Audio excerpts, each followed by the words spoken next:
সূরাতুল আম্বিয়া থেকে তেলাওয়াত করেছি। এই আয়াতগুলো হযরত ইব্রাহিম আলাইহিস সালামের শানে নাযিল হয়েছে। এই জন্য আমরা সূরাতুল আম্বিয়া থেকে আয়াতগুলো আমরা তেলাওয়াত করেছি। এর থেকে আমরা ইব্রাহিম আলাইহিস সালামের জীবনের উপরে আমরা কিছু কথা জানার এবং বোঝার চেষ্টা করব ইনশাআল্লাহ। আল্লাহ তাআলা তৌফিক দান করুক, আমিন। আল্লাহ রাব্বুল আলামিন বলেন, ইয ক্বালা লিআবিহি ওয়া কওমিহি মা হাযিহি তামাথিলুল্লাতী আনতুম লাহা আকিফুন। আল্লাহর পয়গম্বর ইব্রাহিম তিনি ওনার বাবাকে এবং কওমকে বললেন, মা হাযিহি তামাথিলুল্লাতী আনতুম লাহা আকিফুন, এই মূর্তিগুলার ব্যাপারে তোমরা কেন এত পাগল পাও, কেন এগুলোকে এত সম্মান করো? To which you are devoted, কেন এই পূজা এই মূর্তিগুলো তোমরা পূজা কর্মণ করো, এত সম্মান কেন করো? ইব্রাহিম আলাইহিস সালাম বলছেন, যৌক্তিকভাবে জিজ্ঞেস করছে, কারণ অমুসলিমদের মূর্তি নিয়ে বাজে মন্তব্য করা ঠিক না। কেন জানেন? ওয়ালা তাসুব্বুল্লাযিনা ইয়াদউনা মিন দুনিল্লাহ ফায়াসুব্বুল্লাহ আদওয়াম বিগাইরি ইলম। তোমরা যদি অমুসলিমদের দেবদেবীরে গালি দাও, তাহলে অমুসলিমরা অজ্ঞতা বশত তোমাদের আল্লাহরে গালি দিবে। আমি যদি অমুসলিমদের দেবদেবীরে গালি দিই, তারা অজ্ঞতা বশত গালি দিবে কাকে? আল্লাহকে। এই জন্য অমুসলিমদের দেবদেবীকে গালি দেওয়া যাবে না। গালি দিলে কী হবে? এরা আমাদের আল্লাহর গালি দিয়ে বসবে। এদেরকে যৌক্তিক বুঝাতে হবে যে মূর্তি বসা এর কল্যাণ নাই, নিজেরাই তৈরি করো, নিজেরাই তাকে সম্মান করো, আবার নিজেরাই তাকে সর্বশেষ তাকে পানিতে ফেলে দেয়। পূজা পর্বণ শেষ তারপর কী করে? পানিতে ফেলে দেওয়া হয়। এগুলো তাকে যৌক্তিক বুঝাতে হবে, গালিগালাজ করা যাবে না। গালিগালাজ করলে তারা আমার রবকে গালি দিয়ে বসে। আল্লাহ নবী ইব্রাহিম আলাইহিস সালাতু ওয়াস সালাম তিনি বললেন,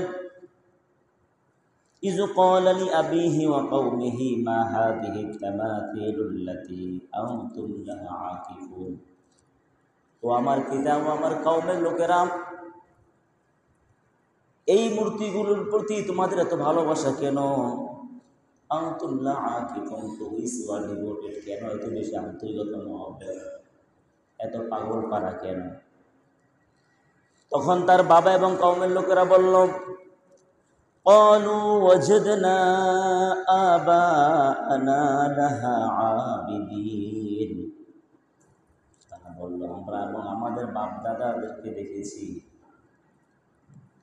আমাদের বাপ দাদারা এই মূর্তিগুলোকে ইবাদত করতো, মূর্তিগুলোকে সিজদা করতো, এই মূর্তিগুলোর কাছে প্রার্থনা করতো। এজন্য আমরাও করি।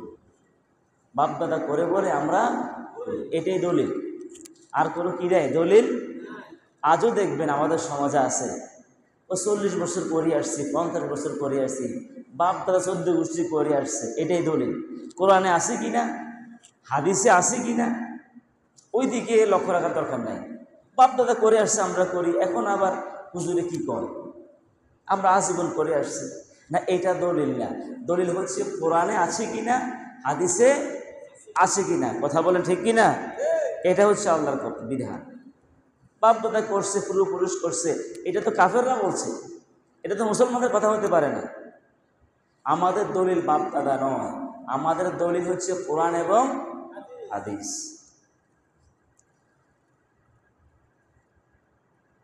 এবার তারা বলল, ক্বালু ওয়াজাদনা আবা'ানা লাহা আবিদিন। লাকাদ কুনতুম, তাদের কথার জবাবে হযরত ইব্রাহিম আলাইহিস সালাম তখন বললেন, ক্বালা লাকাদ কুনতুম আনতুম ওয়া আবাউকুম ফি যালালিম মুবিন। তোমরা এবং তোমাদের বাপ দাদা সকলে ফি যালালিম মুবিন, তোমরা স্পষ্ট গুমরাহির মধ্যে আছো। তোমরা প্রকাশ্য গুমরাহির মধ্যে আছো। তোমরা এবং তোমাদের বাপ দাদা 14 গোষ্ঠী কোথায় আছো? গুমরাহির মধ্যে, ভ্রান্ত পথে আছো। এবার তারা বলল, ক্বালু আজি'তানা বিল হাক্কি আম আনতা মিনাল লাঈবিন। তারা বলল,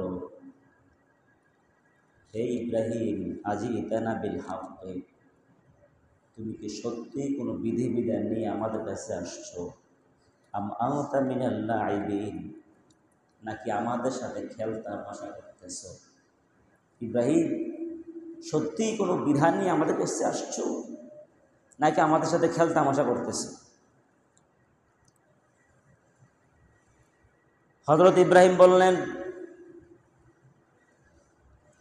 قال بل ربكم رب السماوات والأرض الذي فطرهم وأنا على ذلكم من الشاهدين। ও আমার জাতির লোকেরা, ও আমার কওমের লোকেরা, এই দেবদেবীগুলো আমাদের রব নয়। দেবদেবীর সামনে মাথা নত করার আমাদের কোনো সুযোগ নেই। বরং ক্বালা বাল রব্বুকুম রব্বুস সামাওয়াতি ওয়াল আরদ, আকাশ এবং জমিনের মালিক যিনি, তিনি হলো আমাদের রব। সুবহানাল্লাহ।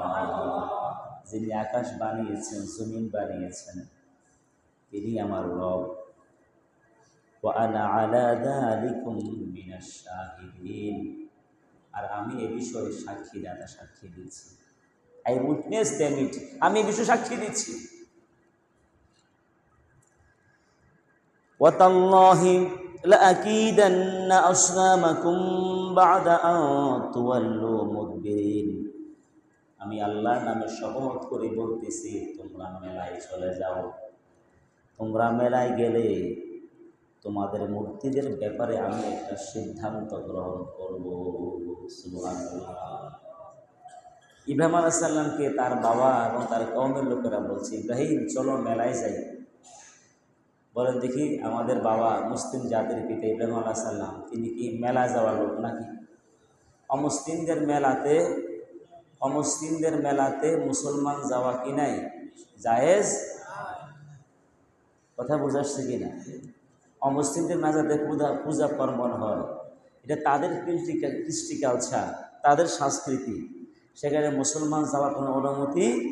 এই জন্য আমরা আমাদের সন্তানদেরকেও হিন্দুদের, অমুসলিমদের বৈশাখী মেলা, বিভিন্ন মেলা এরা করে, এর মধ্যে পাঠানো জায়েজ না। হ্যাঁ, যে সমস্ত মেলা, মানে বই মেলা, বৃক্ষ মেলা, বিভিন্ন শিল্প মেলা হয়, এতে কোনো যাওয়ার সমস্যা নাই। তবে কুমিল্লাতে যে মেলা হয়, যে ক্ষুদ্র শিল্প যে মেলা কুমিল্লাতে, দেখেন নাই জাঙ্গালিয়া বাস স্ট্যান্ডের পাশে মেলার নামে শুরু হয়েছে এক জুয়ার কারখানা, ঠিক কি না? জুয়া সারা বা কুমিল্লাতে, এই লাকসাম থেকে, এই বরুড়া, এই আপনার মনোরগঞ্জ, এই এলাকা থেকেও শত শত মানুষ প্রতিদিন সেই জুয়ার আড্ডা যাচ্ছে, ঠিক না বেঠিক? 10 টাকার টিকিট কেনে, স্বপ্ন দেখে মোটর সাইকেলের, স্বর্ণের হারের, তারপর ফ্রিজের স্বপ্ন দেখে। এগুলো সম্পূর্ণ হারাম। এগুলো কি? আর এই সমস্ত জুয়া, এগুলো সম্পূর্ণ হারাম। এই জন্য এই মেলাতে কারো যাওয়া জায়েজ হবে না। এবং ভিতরে নর্তকী নাচে, যদি আমি জেনেছি নর্তকী নাচে। সার্কাসের নামে অশ্লীলতা, বেহায়াপনা, যেখানে বেহায়াপনা, অশ্লীলতা আর জুয়া, এই জুয়া হওয়ার কারণে, অশ্লীলতা হওয়ার কারণে এই কুমিল্লাতে এই জাঙ্গালিয়া যে মেলা হচ্ছে, এই মেলাতে যাওয়া সম্পূর্ণ হারাম। কি বুঝাচ্ছে কথা? হারাম। প্রিয় বন্ধুগণ, হ্যাঁ, যে সমস্ত লটারি আপনার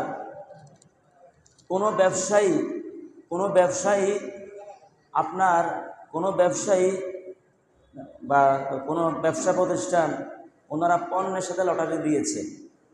ধরেন কাপড় বিক্রি করে, লুঙ্গি বিক্রি করে, জামা বিক্রি করে, বা বিভিন্ন মালামাল বিক্রি করে, তো এটার সাথে লটারিও দিচ্ছে একটা। কথা বুঝে আসছে কিনা? আপনি কিনছেন মাল, কিনছেন কি মাল কিনছেন, তো এটার সাথে লটারিও দিছে, এটা জায়েজ আছে। বুঝে আসছে কিনা? এটা কোনো সমস্যা, এটা গুনাহ হবে না। বুঝাচ্ছি কি না? আপনার বাবার জমিন 4 ভাগ, আপনার 4 ভাইয়ে 4 ভাগ করছেন, 4 ভাগ করে 4 ভাইয়ে 4 ভাগ নিয়ে যাবেন। এখন দেখা যায় 4টা মূল্য একই রাস্তার পাশে 4 ভাগ করছেন। এখন নিতে গিয়ে কেউ আমি এই দিক দিয়ে নিব, কেউ ওই দিক দিয়ে নিব, আবার আরেকজনে প্রথম যিনি বলছে এই দিক দিয়ে নিবে তিনি বলে আমিও এই দিক দিয়ে নেব। এখন লাগছে লটারি কেমন লাগছে তো, যেহেতু একই মূল্যের জায়গা, বাবার 4 ছেলে, এখন কে কোন দিক দিয়ে নেবে একটু তাদের মধ্যে মতানৈক্য হয়ে গেছে। এখন লটারি করা যায়, ঠিক আছে, 4 জায়গা অংশের নাম লিখে আমরা লটারি করব, যার ভাগে যেটা উঠে এটা নিয়ে যাবা, এতে কোনো অসুবিধা নেই। এই সমস্ত লটারি জায়েজ আছে। অন্ধকল্যাণ সমিতির নামে লটারি বিক্রি হয়। ব্যাংকে আমরা যখন প্রতিষ্ঠান থেকে বেতন আনতে যাই লটারি দিয়ে দেয়, যদি লেগে যায়, নাউজুবিল্লাহ বলেন না, এটা সম্পূর্ণ হারাম। বাধ্য করে লটারি দিয়ে দেয়, তার মানে বাধ্য করে আমাদেরকে জুয়া লাগাচ্ছে। তখন আমাদের যিনি বেতনের জন্য বা বিল জমা দিতে যায় ওনাকে বাধ্য করে লটারি কিনতে হয়। অন্ধকল্যাণ সমিতির লটারি কিনতে হয় বাধ্যতামূলক, মানে বাধ্যতামূলক আমাদেরকে জুয়াতে ব্যবহার করছে। নাউজুবিল্লাহ বলেন না, পুরো সম্পূর্ণ হারাম। প্রিয় ভাইয়েরা, এই সমস্ত জুয়ার সাথে এই কুমিল্লা যে জুয়া হচ্ছে এই শিল্প মেলা নামে, সেখানে জুয়ার আসর সারা দেশে একজনে 20,000 টাকার টিকিট কেনে। ওই যদি লাইগে যায় আর মানে যদি হুন্ডাটা পাওয়া যায়, মোটরসাইকেলটা পাওয়া যায়, তারপরে যদি স্বর্ণের চেন পাওয়া যায়, এই সমস্ত নেশা যাদের আছে এটা সম্পূর্ণ জুয়া, এটা সম্পূর্ণ হারাম। আমাকে এক ভাই বললো, হুজুর আমি এত বেশি কিনবো না, লাস্টের দিন একটা টিকিট কিনবো যদি লাগে আরে। আমি কি এটাও হারাম? এটাও কি? আর এখানে যাওয়াটা হারাম, যেখানে জুয়া, অশ্লীলতা, ব্যয়াপনা, সার্কাসের নামে অশ্লীলতা, এখানে যাওয়াটাই কি হারাম। আমাদের সন্তান এখানে পাঠাবো না। বেশিরভাগ নারীরা যায় এবং অনেকে স্বামী স্ত্রী মিলে যায়, ভাই বোনে মিলে যাচ্ছে, নারী পুরুষ যাচ্ছে অহরহ এই মেলাতে, এই শিল্প মেলা, সেখানে জুয়ার আসরে কুমিল্লা জাঙ্গালিয়া বাস স্ট্যান্ডের পাশে। এটা যাওয়া সম্পূর্ণ হারাম, কারণ এতে জুয়ার আসর হচ্ছে। সারা কুমিল্লাতে বিভিন্ন প্রত্যন্ত অঞ্চল পর্যন্ত আপনার টিকিট বিক্রি করতেছে, জুয়ার টিকিট। আল্লাহ আমাদেরকে হেফাজত করে, আমিন বলি। আমরা দাবি জানাবো জুয়া থেকে এই সমাজকে হেফাজত করা উচিত। এই জুয়া থেকেই তো, এই ছোটোখাটো জুয়া থেকে বড় বড় জুয়ারি হয়ে যায়। এই ক্যাসিনোগুলোতে কোটি কোটি টাকা জুয়া হচ্ছে, এর থেকে তো হচ্ছে, এই লোভে তো হচ্ছে।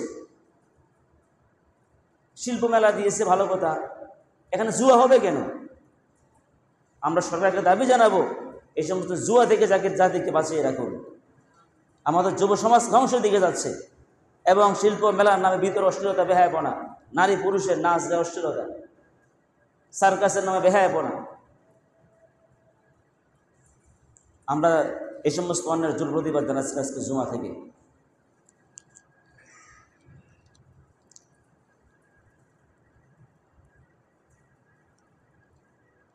হযরত ইব্রাহিম আলাইহিস সালাম বললেন,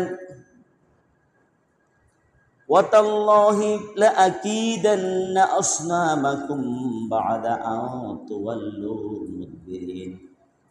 আমি আল্লাহর নামে শপথ করে বলে তোমরা মেলায় চলে যাও, মেলায় গেলে পরে তোমাদের মূর্তিগুলোর ব্যাপারে একটা সিদ্ধান্ত আমি গ্রহণ করব। সুবহানাল্লাহ। আমাদের বাবা ইব্রাহিম, জাতির পিতা ইব্রাহিম মেলায় গেছেন নাকি? অমুসলিম মেলাতে গেছেন? এই জন্য আমরা যেন না যাই, আমাদের সন্তানকে না পাঠায়। আমাদের বাবা তো যায় নাই, আমি সন্তানে কি করে যাই মেলাতে, মুসলিমদের মেলাতে?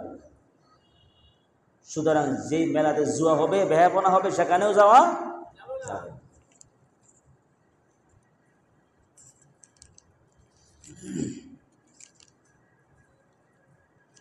আমার ভাইয়েরা, তারপরে বললেন, অন্য আয়াতে আসছে, অন্য জায়গাতে আসছে, ফারাগা, তিনি ঢুকলেন কোথায়? দেবালয়ের মধ্যে। তারা মেলা চলে গেছে। আফালা তাকুলুন, খাচ্ছ না কেন? ডু নট ইট, খাচ্ছ না কেন?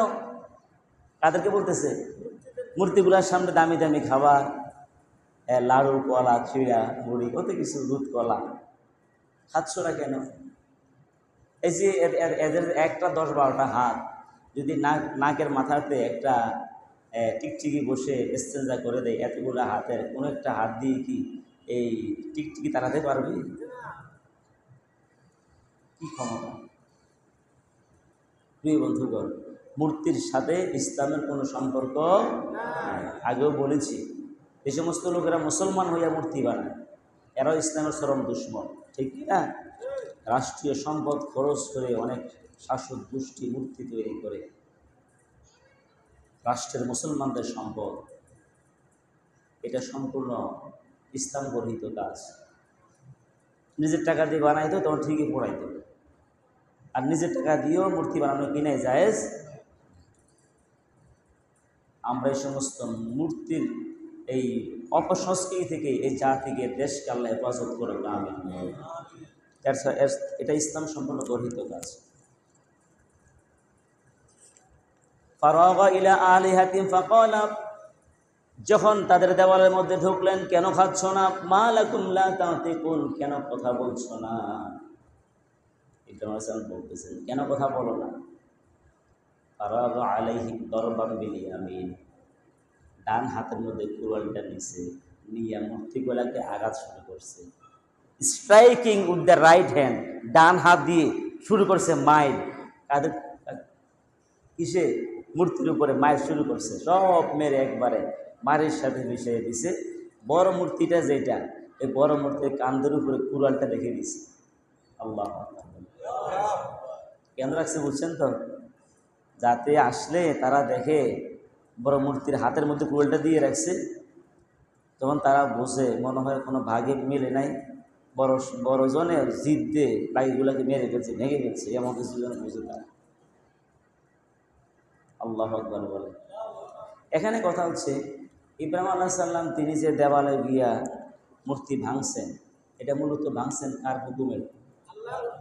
আমরা কিন্তু কারো মূর্তির ঘরে গিয়া, কোনো মুসলিমের দেওয়ালে গিয়া আমরা কিন্তু মূর্তি ভাঙতে পারবো না, এটা কোনো ইসলাম অধিকার দেয় না আমাদেরকে।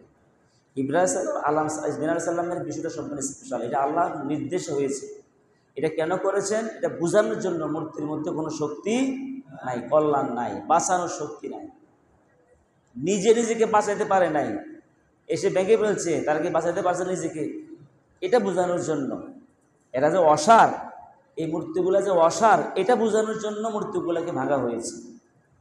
আমরা কিন্তু কোনো মুসলিমদের দেওয়ালে গিয়ে মূর্তি ভাঙতে, ইসলাম আমাদেরকে এই সুযোগ দেয় নাই, এটা মাথায় রাখতে হবে।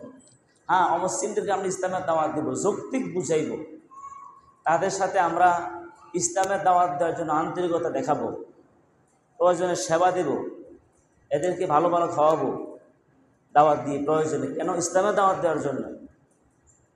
তাদেরকে অসহায় অবস্থায় সহযোগিতা করব, অসুস্থ হলে তার পাশে যাব। অমুসলিম অসুস্থ হলে পাশে যাওয়া, তার খোঁজখবর, এটা নবীর সুন্নাহ। কথা বুঝাচ্ছি কিনা? অমুসলিম প্রতিবেশী হলে তার হক আদায় করতে হবে। এভাবে তাদেরকে আমরা সেবা দিয়ে তাদের সাথে আন্তরিকতা দেখাবো, এই জন্যে সত্যটা বোঝানোর জন্য। তখন দেখবে যে ইসলামের দাওয়াত সে গ্রহণ করবে, ইসলামের সুন্দর জায়গা তার সাথে প্রকাশ করতে হবে। দাওয়াত মুখে দেওয়া লাগে না, আমার কাজে কর্মে দাওয়াত হয়। সব দাওয়াত মুখে লাগে না, কাজে কর্মে কি হয়? দাওয়াত হয়।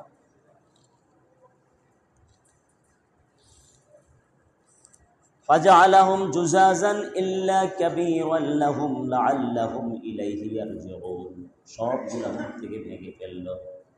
ইল্লা কাবীরান লাহুম, তাদের মধ্যে যে বড় মূর্তি, বড় সাহেবকে ভাঙে নাই। লাআল্লাহুম ইলাইহি ইয়ারজিউন, যাতে তারা এসে জিজ্ঞাসা করতে পারে বড়জনকে, ছোটগুলাকে কে ভাঙছে। ক্বালু মান ফাআলা হাযা বিআলিহাতিনা ইন্নাহু লামিনাল যালিমিন, কে আমাদের এই মূর্তিগুলোর এই দশা করলো? কে মূর্তিগুলাকে ভাঙলো? ইন্নাহু লামিনাল যালিমিন, যে মূর্তিগুলাকে ভেঙেছে সে হলো বড় জালিম। ক্বালু সামি'না ফাতান ইয়াযকুরুহুম ইউকালু লাহু ইব্রাহিম, তাদের মধ্যে কেউ কেউ বলল, আমরা যখন মেলায় যাচ্ছিলাম ইব্রাহিম নামে একটা যুবক আমাদের মূর্তিগুলা কিনে মন্তব্য করছিল না? তোমরা মেলায় যাও, মেলায় গেলে তোমাদের মূর্তির ব্যাপারে একটা সিদ্ধান্ত হবে। এখন তারা দেখেন কি করলো, قالوا فأتوا به على أعين الناس لعلهم يشهدون। ইব্রাহিমকে ডাকো, ইব্রাহিমকে গ্রেফতার করে নিয়ে আসো। فأتوا به على أعين الناس, জনসম্মুখে নিয়ে আসো। লাআল্লাহুম ইয়াশহাদুন, সবাই যেন দেখে তার ব্যাপারে আমরা কি কঠিন শাস্তি দেই, সবাই যেন দেখে। নিয়ে আসো ইব্রাহিমকে। হযরত ইব্রাহিম আলাইহিস সালামকে নিয়ে আসা হলো। قالوا أأنت فعلت هذا بآلهتنا يا إبراهيم। হে ইব্রাহিম, তুমি কি আমাদের মূর্তিগুলোকে ভেঙেছো? প্রশ্ন করল, তুমি কি আমাদের মূর্তিগুলোকে চূর্ণ বিচ্ছিন্ন করে দিয়েছো?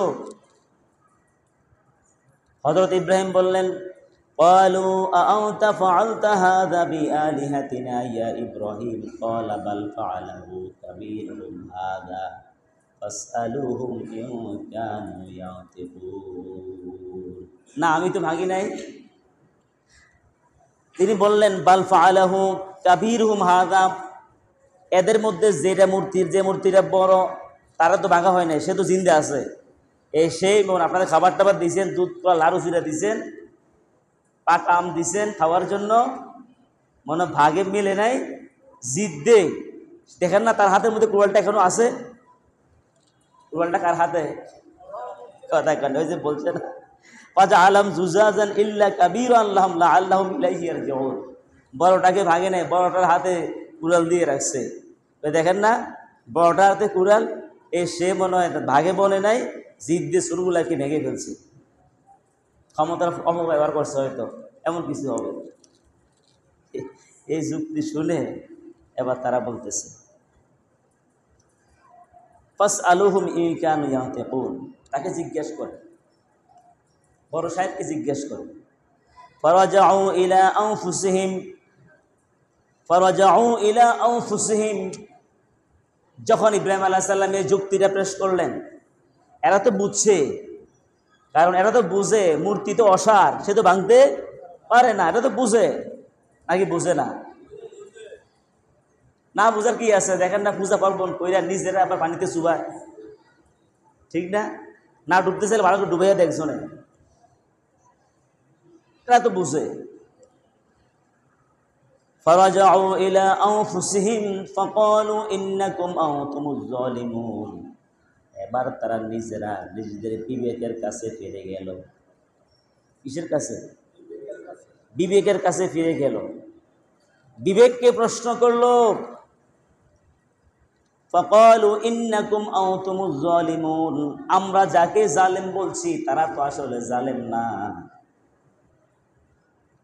ফাকালু ইন্নাকুম আনতুমুজ জালিমুন, আসলে তোমরাই জালেম। আমরা যারা অসার মূর্তির পূজা করি, আমরা যারা নিজেরাই একটা মূর্তি তৈরি করি, একটা বাঁশ সোজা করে বসিয়ে তারপরে খড়কুটা পেঁচিয়ে তারপরে মাটি দিয়ে মূর্তি বানাই, নিজের হাতেই মূর্তি তৈরি করি, আর ওইটাকে নিজে আবার রব দাবি করি, খোদা দাবি করি, ওটাকে রিজিক দাতা সৃষ্টিকর্তা দাবি করি, অথচ নিজেই বানাইছি। তারা বুঝতে পারছে আসলে ইব্রাহিম জালেম নয়, ইব্রাহিম জালেম নয়, আমরা যারা অসার মূর্তির পূজা করি আমরাই হইলাম জালেম।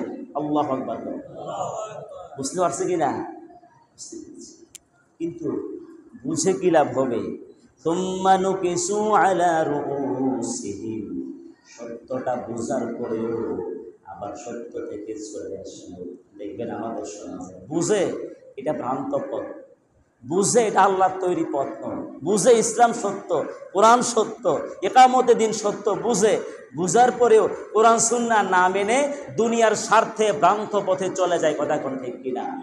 দুনিয়ার স্বার্থে ইসলামকে চায় না, দিন বিজয় হোক, কোরআনকে সমাজ হোক, কোরআনকে দেশ হোক, এটা চায় না। এটা তো ঠিকই বুঝে ইসলাম সত্য। বলেন দেখি আমাদের নবী দেশ চালাইছে কিনা? আপনাদের সন্দেহ হতেছে নাকি? আমাদের নবী কি প্রেসিডেন্ট ছিলেন কিনা? রাষ্ট্রপ্রধান ছিলেন না, নাকি শুধু নবী ছিলেন? নবী সাল্লাল্লাহু আলাইহি সাল্লাম দেশ চালাইছে কি দিয়ে? কোরআন দিয়ে। আমাদের নবী, যে নবীর সুপারিশ ছাড়া পরকালে বিচারটাই তো হবে না, যে নবীর উম্মত না হলে তোমরা আজাদে পাওয়া যাবে না। মুহাম্মদ সাল্লাল্লাহু আলাইহি সাল্লাম সমাজ পরিচালনা করছেন কি দিয়ে? কোরআন দিয়ে। কারো কি সন্দেহ আছে নাকি? কিন্তু এখন দেখা যায় কোরআন দিয়ে দেশ চলুক, নবীর আদর্শ দেশটা চলুক, এই কথা বললে মেজাজ গরম করে ফেলে। এমন মুসলমান সমাজে নাই? আছে, আছে।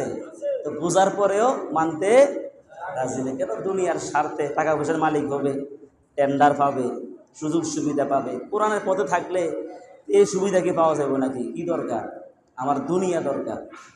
ইসলাম যেদিকে যাক, ইসলাম মারা যাক, আমরা জিতে যাই না। ইসলাম মারা গেলে আপনি জিতবেন না, আপনি নিজেও ধ্বংস হয়ে যাবেন। কথা কোন ঠিক কিনা? পরকালে জাহান্নাম অবধারিত। এই জন্য আমাদের চিন্তা চেতনা মানসিকতা থাকবে কোরআনের পক্ষে, ঠিক কিনা? থাকবে কোরআনের পক্ষে, নবীর আদর্শের পক্ষে। আমরা চাই ইসলাম বিজয়ী হোক, কোরআন বিজয়ী হোক, কোরআনের আইন সমাজে বাস্তবায়ন হোক। এটা আমাদের চাওয়া হতে হবে। পরকালে বাঁচতে হবে, নাজাত পেতে হবে। আল্লাহ বুঝার তৌফিক দিকে আমিন কর। বুঝে ঠিকই, কিন্তু সুম্মানু কিছু আলা রুসিহিম, দুনিয়ার স্বার্থে সত্যটা গ্রহণ করতে রাজি না। লাকাদ আলিমতা মা হাউলা ইয়াতিকুন, ইব্রাহিমকে বলল, ইব্রাহিম তুমি তো জানো যে এই মূর্তিগুলা কথা বলতে পারে না। তুমি কেন জিজ্ঞেস করলে মূর্তিগুলাকে জিজ্ঞেস করতে? এটা অপরাধ হয়ে গেছে। কি বুঝাচ্ছে? ইব্রাহিম আলাইহিস সালাম কেন বলল যে মূর্তিকে জিজ্ঞেস করো? কিন্তু আসলে মূর্তি তো কথা বলতে পারে না। তারা বলতেছে তুমি তো জানো মূর্তি কথা বলতে পারে না, তাহলে তুমি কেন বললা মূর্তিকে জিজ্ঞেস করতে? এটা অপরাধ হয়ে গেছে। মানে ইব্রাহিম আলাইহিস সালামের বিচার করার জন্য একটা ট্রাইব্যুনাল আছে, ট্রাইব্যুনাল। এটা বিচার চলছে এখন। কি চলছে? বুঝা গেল এরকম ভালো মানুষের বিচার অতীতেও ছিল, বিচার করতেছে। লাকাদ আলিমতা মা হাউলা ইয়াতিকুন, তুমি তো জানো মূর্তিগুলো কথা বলতে পারে না, তাও কেন জিজ্ঞেস করলে মূর্তিগুলোকে জিজ্ঞেস করার জন্য? এবার ইব্রাহিম আলাইহিস সালাম বলছেন, ক্বালা আফাতা'বুদুনা মিন দুনিল্লাহি মা লা ইয়ানফা'ুকুম শাইআন ওয়া লা ইয়াদুররুকুম, আফাতা'বুদুনা মিন দুনিল্লাহ, তোমরা কি এমন আল্লাহকে ছাড়া এমন ভাবে ইবাদত করো, এমন কার ইবাদত করো, মা লা ইয়ানফা'ুকুম শাইআন ওয়া লা ইয়াদুররুকুম, যে তোমার কল্যাণ করতে পারবে না, ক্ষতিও করতে। তোমরা বলছো যে, আমি বললাম যে জিজ্ঞেস করে মূর্তিগুলাকে, তোমরা বলতেছো মূর্তি তো কথা বলতে পারে না, নড়ে সরে না, এটা তো কোনো জবান নাই। তার মানে কি? অসার। তার মানে কি? অসার। এর মধ্যে কোনো শক্তি নাই। তো শক্তি না থাকলে তাহলে মা লা ইয়ানফা'ুকুম শাইআন ওয়া লা ইয়াদুররুকুম, সে ক্ষতি করতে পারে না, উপকার করতে। তো আল্লাহকে বাদ দিয়া কেন দেবদেবীর পূজা করো? কথা কোন ঠিক কি না? যুক্তি ঠিক আছে কিনা? কোনো যুক্তি মানতে রাজি না। ইব্রাহিম আলাইহিস সালাম আফসোস করে বললেন, উফফিল লাকুম ওয়া লিমা তা'বুদুনা মিন দুনিল্লাহ আফালা তা'কিলুন। আফসোস তোমাদের জন্য, বুক ভরা আফসোস। ও আমার জাতির লোকেরা, ও আমার বাড়ির মানুষ, ও আমার বাবা, ও আমার চাচারা, আফসোস, আফসোস তোমাদের জন্য। কেন আল্লাহকে বাদ দিয়ে অন্যের ইবাদত করো? আফালা তা'কিলুন, তোমরা কি বুঝো না? তোমার থেকে কমন সেন্স নাই, বিবেক নাই? আফসোস করে বলতেছে, প্রতিটি আলেম আফসোস করে বলে, ও দুনিয়ার মুসলমানেরা, কেন তোমরা মানুষের তৈরি করা তন্ত্র মন্ত্রের পিছনে দৌড়াচ্ছ? তোমরা কোরআন দেখো না, ইসলাম দেখো না, নবীর আদর্শ ছেড়ে, ইকামত দিনের পথ ছেড়ে তোমরা কেন মানুষের তৈরি করা পথে যাচ্ছ? আফসোস করে বলতেছে। কি বলে না? বলে উফফিল লাকুম। এই আফসোস শুধু ইব্রাহিম আলাইহিস সালামের না, ইব্রাহিম আলাইহিস সালামের যারা সৎ সন্তান, নেক সন্তান, তাদেরও সে আফসোস, যুগে যুগে সে আফসোস। আল্লাহর কোরআনকে ছেড়ে, ইসলামকে ছেড়ে, নবীর আদর্শকে ছেড়ে, ইকামতের দিনকে ছেড়ে তোমরা কোন দিকে যাচ্ছ? আফসোস তোমাদের জন্য। যে পথে আসলে নাজাত পাবে, পরকালে জাহান্নাম থেকে বাঁচতে পারবা, যে পথে আসলে ঈমান বেঁচে থাকবে, ওই পথে না এসে তোমরা কেন অন্যদিকে যাচ্ছ? আমার ভাইয়েরা আফসোস করে কথাগুলো দরদ মাখা কণ্ঠে বললেন। যত দরদ মাখা কণ্ঠে বলুক না কেন, কিছু জালেম আছে মানতে রাজি না। এই দেখে তারা বলতেছি, قالوا حرقوه وانصروا آلهتكم إن كنتم فاعلين। ইব্রাহিম আলাইহিস সালাম দরদ মাখা কণ্ঠে বুঝাইলেন, লাভ হলো না, কোনো লাভ হলো না। তারা বলতেছে ক্বালু হাররিকুহু ওয়ানসুরু আলিহাতাকুম ইন কুনতুম ফাইলিন। ইব্রাহিম, যদি তোমাদের দেব দেবীর পক্ষে থাকতে চাও, কিছু করতে চাও, ইব্রাহিমকে আগুনে জ্বালাও, তাকে জ্বালিয়ে দাও, পুড়িয়ে দাও। ইন কুনতুম ফাইলিন, কিছু করতে চাইলে আর কোনো পথ নাই, ইব্রাহিমকে আগুনে জ্বালিয়ে দাও। নাউজুবিল্লাহ বলেন না। এই জন্য যুগে যুগে যারা ইব্রাহিম আলাইহিস সালামের পথে থাকবে, দেখবেন যে আর কিছু করতে না পারলে তারা হত্যা করে ফেলবে। এই যে আগুনে পড়ে দাও, মানে কি তৎকালীন শাস্তি ছিল আগুনে পড়ে হত্যা করে। এক এক সময় এক এক শাস্তি, শুলিতে চড়িয়ে হত্যা করে, ফাঁসি দিয়ে হত্যা করে, গুলি করে হত্যা করে, বিভিন্নভাবে হত্যা করে। প্রিয় বন্ধুগণ, যুগে যুগে এই হত্যাকাণ্ড, যুগে যুগে হত্যাকাণ্ড চলছে, যে তাকে হত্যা করে ফেলো, তাকে হত্যা করে ফেলো, আগুনে পড়ে ফেলো। প্রিয় বন্ধুগণ, এই হত্যার হুমকি, হত্যার ধমক শুধু তখনই দেয় নাই, যুগে যুগে দিচ্ছে। যারা হকের পথে থাকবে তাদেরকে হত্যার হুমকি আসবেই।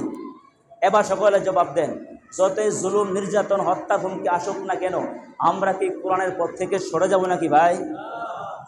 আমাদেরকে থাকতে হবে কোরআনের পথে, নবীর আদর্শের পথে, পরকালে বাঁচতে হলে, নাজাত পেতে হলে। ঠিক ঠিক কি না?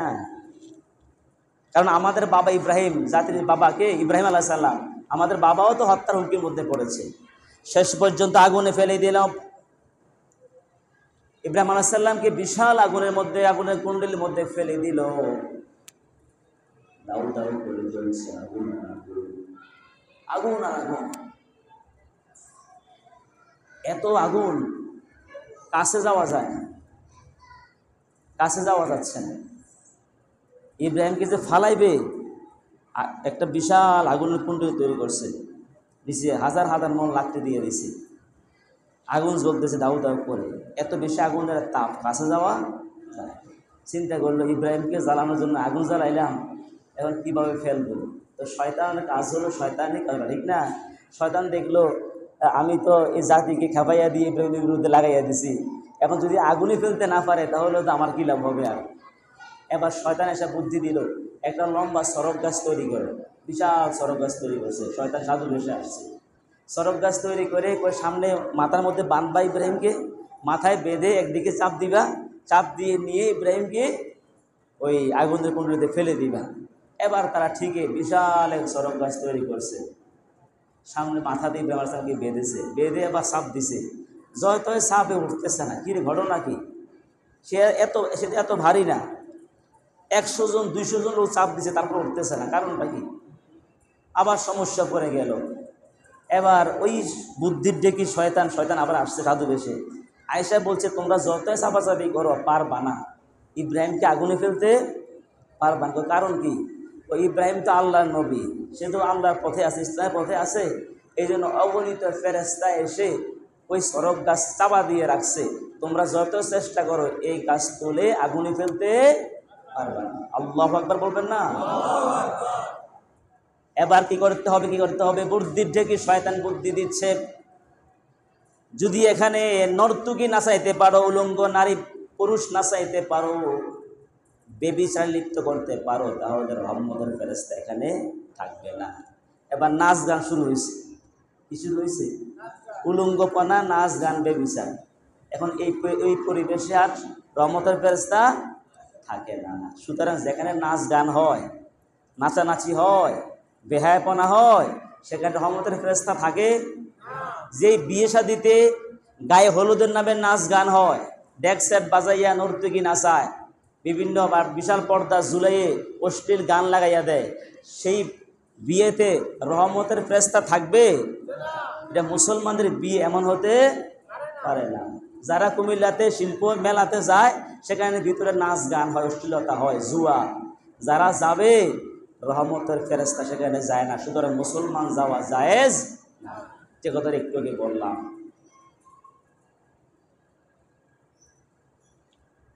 আমার ভাইয়েরা, যখন নর্তকী নাচতেছে তখন ইব্রাহিম আলাইহিস সালাম তিনি তো সড়ক গাছে বাঁধা অবস্থা আছে, এবার রহমতের ফেরেশতারা থাকলো না, তখন ওনাকে চাপ দিয়ে তুলে ফেলে আগুনের মধ্যে ফেলে দিয়েছে। দাউ দাউ করে জ্বলছে আগুন। আল্লাহর ফেরেশতারা আসছে আল্লাহর হুকুম নিয়ে, বলছে আল্লাহ আপনার নবীকে জ্বালিয়ে দিচ্ছে, আপনার নবীকে জ্বালিয়ে দিচ্ছে, আমরা একটু সহযোগিতা করি। বলে যাও, তোমরা করতে চাইলে যাও, সহযোগিতা করো। ফেরেশতারা আসলো, এসে ইব্রাহিম আলাইহিস সালামকে সহযোগিতা করার জন্য অনুরোধ করলেন। ইব্রাহিম আলাইহিস সালাম বলছেন, তোমরা কারা? আমরা ফেরেশতা। কি জন্য আসছো? আপনাকে সহযোগিতা করছি, আল্লাহ থেকে অনুমতি নিয়ে আসছি। ইব্রাহিম আলাইহিস সালাম বলছেন, আমি আল্লাহর কথা বলার কারণে, আল্লাহর পথে থাকার কারণে, আল্লাহর দিন কায়েমের পথে থাকার কারণে জালিম নমরুদেরা আমাকে আগুনে ফেলে দিচ্ছে। ফেরেশতারা বলল, আল্লাহ তাআলা বলেছেন যদি আমাদের কাছে সাহায্য চাও আমরা সাহায্য করব। ফেরেশতারা সাহায্য করবে বলছে। হযরত ইব্রাহিম বলছে, না আমি তোমাদের কাছে সাহায্য চাইবো না, আমি যে রবের কথা বলার কারণে, যে আল্লাহর কথা বলার কারণে আমাকে জালেমের আগুনে ফেলে দিচ্ছে, সে আল্লাহ তো অন্ধ নয়, সে আল্লাহ তো আমাকে দেখে, আমার রব আমার জন্য যথেষ্ট। আল্লাহ তাআলা খুশি হয়ে গেলেন। ইব্রাহিম নবী পরীক্ষায় পাশ হয়ে গেল। সঙ্গে সঙ্গে আগুনকে নোটিশ করলেন, কুল্লা ইয়া নারু কুনি বারদাও ওয়া সালামান আলা ইব্রাহিম। আল্লাহু আকবার। ও ফায়দা, হে আগুন আমার ইব্রাহিমের জন্য করলে ঠান্ডা হয়ে যা, আরামদায়ক হয়ে যা। আল্লাহ আগুনকে হুকুম করলেন, আগুন আমার ইব্রাহিমের একটা পশম জ্বালাইতে পারবে না। আল্লাহু আকবার। আগুন ফুলের বাগান হয়ে গেল। কে বাঁচিয়েছে? কথা বলেন না, কে বাঁচিয়েছে?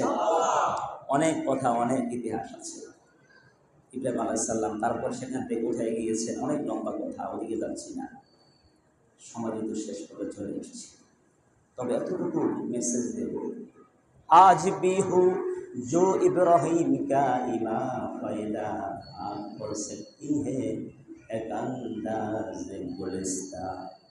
আজও যদি ইব্রাহিমের মতো ঈমান নিয়ে আল্লাহর পথে, দিন কায়েমের পথে, কোরআনের পথে, নবীর আদর্শের পথে কোনো মুমিন যদি এগিয়ে আসে, আজও সে আল্লাহ আছে, আজও সে আল্লাহ বাঁচাইতে পারে। ঠিক কিনা? ঠিক কিনা? বাঁচানোর মালিক কে ভাই? ওই দেখেন না ভারতের আহমেদাবাদে যে একটা প্লেন একবারে নিঃশেষ হয়ে গেছে, ধ্বংস হয়ে গেছে। 242 জন যাত্রী ছিল, একটা যাত্রীকে পেয়েছে, সে জীবিত। আল্লাহ, মানে কেউ বাঁচার কথা নয়, দুজন বাঁচানোর মালিক কে? এই মানুষের কে বাঁচাইছে? আল্লাহ বাঁচাইছে। আল্লাহ যদি বাঁচায় কেউ মারতে পারবে না, সব আগুনে পড়ে শেষ। একটা মেডিকেল কলেজের একটা হোস্টেলের উপরে পড়েছে, সেখানে অনেক আহত হয়েছে, অনেকে মারা গিয়েছে, আর বিমানে যারা ছিল সব শেষ হয়ে গেছে আগুনে পড়ে। এর মধ্যে একটা বেঁচে রইল কীভাবে? কে বাঁচাইছে? ব্রিটিশ নাগরিক ছিল এখানে প্রায় 50-এর উপরে, তারা সব মারা গেছে। এটা ওই দেশে যাচ্ছিল বিমানটা সেখান থেকে। সুতরাং আল্লাহ বাঁচাইলে কেউ মারতে, আর যদি আল্লাহ না বাঁচায়, মাইকেল জ্যাকসনের জীবনে দেখলাম, মাইকেল জ্যাকসন সে টার্গেট নিছে, আমি দুনিয়াতে 150 বছর বাঁচবো। কত বছর? 150 বছর বাঁচবে টার্গেট নিছে। এই জন্য সে বিশেষজ্ঞ, সারা দেহের প্রত্যেকটা চক্ষু বিশেষজ্ঞ, ব্রেন বিশেষজ্ঞ, এরকম লিভার বিশেষজ্ঞ, এরকম সারা দেহের বিশেষজ্ঞ ডাক্তার রাখছে সে 12 জন। কয়জন? 12 জন বিশেষজ্ঞ ডাক্তার তার চিকিৎসা করে, সব সময় প্রতিদিন পরীক্ষা করে। সে এক লোকমা একটা পানি খেলো, ল্যাবে পরীক্ষা করে সেটা খায়। তারপরে 12 জন সে রাখছে তাকে ব্যায়াম করার জন্য, খুব প্রশিক্ষণপ্রাপ্ত যারা দেহের ব্যায়ামের জন্য 12 জন রাখছে তাকে ব্যায়াম করাবে, যে দেহটা সুস্থ থাকে। এরপরে সে কয়েকজন, বেশ কিছু লোক রেখে দিয়েছে, তাই সে অসুস্থ হলে যদি চোখের প্রয়োজনে চোখ দিবে, রক্তের প্রয়োজনে রক্ত দিবে, কিডনির প্রয়োজনে কিডনি দিবে। আগে তাদেরকে বেতন দিয়ে খাওয়াইয়ে রিজার্ভ রেখেছে, যখন যেটা প্রয়োজন হয় ওই মানুষগুলো তাকে ডোনেট করবে, দান করবে, সে ব্যবস্থা করেছে। সে যে গাড়িতে চড়তো বুলেট প্রুফ গাড়ি, এটা অ্যাক্সিডেন্ট হবে না, অ্যাক্সিডেন্ট হলেও ভিতরে কোনো ক্ষয়ক্ষতি হবে না। এমন দামি এমন মজবুত গাড়ি সে চলাফেরা করতো, যে বেডের মধ্যে শুইতো, এটা অক্সিজেন, অর্থাৎ এটা আইসিইউর মতো, অর্থাৎ এটা নিজে একটা চিকিৎসকের মতো কাজ করতো এই বেড, যাতে তার অর্থাৎ যাতে মৃত্যু স্পর্শ করতে না পারে, সমস্যা অসুস্থ না হয়, 150 বছর বেঁচে থাকে। মাইকেল জ্যাকসন সব ব্যবস্থাপনা করছে, এত নিরাপত্তা, সুচিকিৎসা, এত কিছু করার পরেও 150 বছর বাঁচবে টার্গেট নিয়েছে, 50 বছরের মাথায় সে মারা গেছে। ইন্না লিল্লাহি বলেন না, বাঁচতে পারছে? কথা কর না, বাঁচতে পারছে? সুতরাং বাঁচানোর মালিক কে? আমি এই কথার এই মেসেজটা দিচ্ছি, আপনি ঘরে বসে থাকলেও মারা যাবেন, আর যদি হকের পক্ষে এসে, দিন কায়েমের পথে এসে, কোরআনের পথে এসে, সত্য পথে এসে যদি আপনি সিংহর মতো গর্জন দিয়ে সামনে এগিয়ে যান, তখনও মারা যেতে পারেন। কিন্তু ঘরে মারা যাওয়া আর কোরআনের জন্য রাজপথে মারা যাওয়া কি এক? আমরা চাই শাহাদাতের মৃত্যু, কথা কোন ঠিক কিনা? আমরা চাই কালিমার পথে থেকে, দিন কায়েমের পথে থেকে আমরা যেন শাহাদাত মৃত্যু লাভ করতে পারি, সেটা হচ্ছে আমাদের সফলতা। আল্লাহ তাআলা কথাগুলো বুঝার তৌফিক দান করুন, আমিন বলে। আসসালামু আলাইকুম ওয়া রাহমাতুল্লাহি ওয়া বারাকাতুহু।